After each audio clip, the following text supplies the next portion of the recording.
Hey guys, Aaron here. Today I'm going to be showing you guys how to delete the thermostat out of a transmission for a Chevy Silverado. This particular vehicle is a 2015, however these procedures will work for 2014 through 2018, which is current. Pretty easy procedure, done this on many of our fleet vehicles that tow. Here in Arizona these transmissions do get pretty hot, they work a lot, and there is a thermostat inside here that is made to maintain the fluid up to about 180 degrees and beyond. So once it reaches 180 degrees, the thermostat opens and it allows fluid to flow through these cooling lines to the front of the vehicle. Below 180 degrees, it basically just circulates back into the transmission. We want to get rid of that just because we have been experiencing relatively high transmission fluid temps. So if you're running high horsepower, if you tow, or if you're in the desert Southwest like we are, this is something that you might want to consider. So before we begin, let's go ahead and start with the tools you're going to need to get the job done. Alright, so here's what we're going to need to get the job done.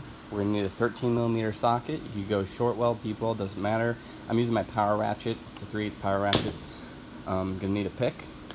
We're going to need a snap ring pliers. These are just the snap rings off of the block that houses the thermostat. 1/4-inch NPT tap and a 1/4-inch NPT plug. So now that we got all our tools, let's go ahead and start with the first procedure. Alright, so first thing that I like to do is just disconnect these two cooler lines right here. There's a little C-clip inside of here, and I like to take my pick and just pick them out. Once you have these out, you're free to wiggle the lines loose. Be aware, depending on how long the vehicle has sat, you might have some fluid come out, so have some rags or a drip pan. Also be aware that these clips are really small and they're also easy to lose.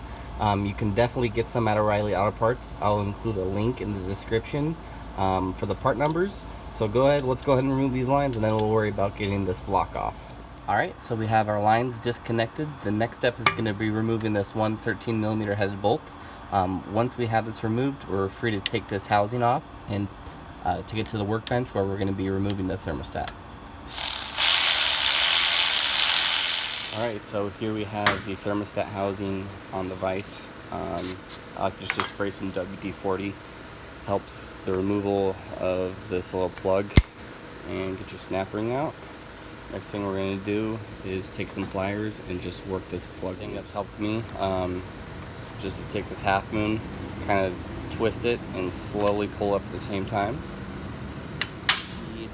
The thermostat just sitting in there, go ahead, reach in there, remove it. Additional spring down there, that's going to have to come. Now, the very next thing that we're going to want to do is remove the spring that is in here as well.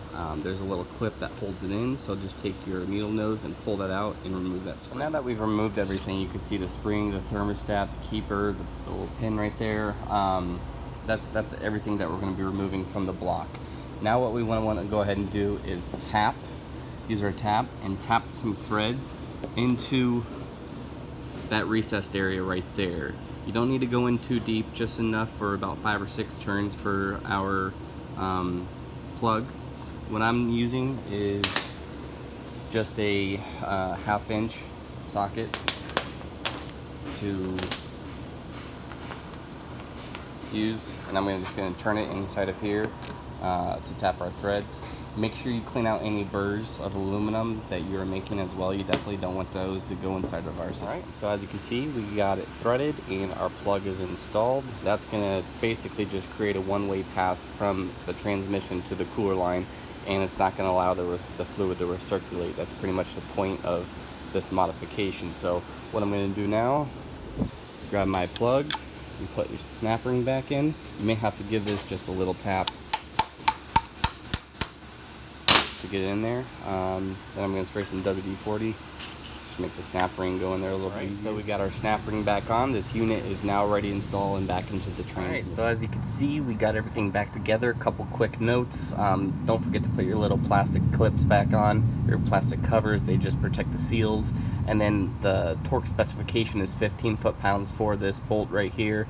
Definitely don't go too hard because the transmission is aluminum. There's aluminum housing and the bolt is steel, so you could definitely damage it there. I've done this about 20 times on our vehicles, and I've never had the gasket leak, so just keep in mind Not saying it can leak or can't leak, but just definitely clean everything off, start it up, look for leaks.